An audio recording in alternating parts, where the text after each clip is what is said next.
The Department of Justice announced on Wednesday that it is dismissing lawsuits filed against the police departments in Louisville, Kentucky, and Minneapolis during the Biden administration. Officials also stated that they are working to close investigations into other police departments, describing the previous efforts as overly broad and ineffective.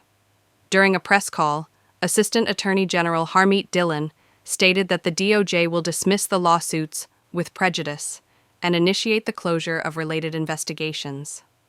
Dhillon described the lawsuits as costly and overly broad in scope, adding that they did not effectively address the issues they were intended to resolve.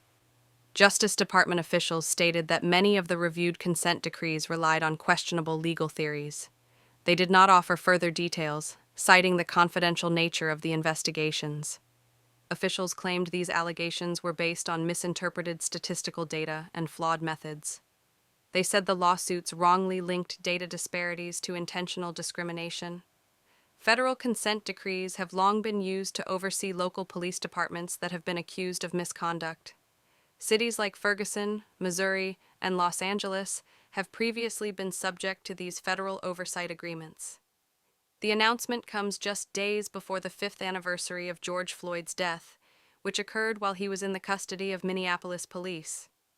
His death in 2020 sparked national protests and renewed calls for police reform. In Louisville, the DOJ's consent decree was awaiting a judge's approval before being withdrawn.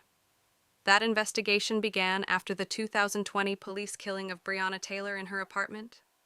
DOJ officials said they are also reviewing all pending consent decrees initiated by the Civil Rights Division in recent years. Justice officials noted that consent decrees typically last more than 10 years. They also stated that these agreements often require tens of millions of dollars in federal spending. According to officials, a large police department could spend around $10 million each year to comply. Over time, that can exceed $100 million in taxpayer funds. Dhillon said the DOJ believes these costs often fail to produce meaningful reform.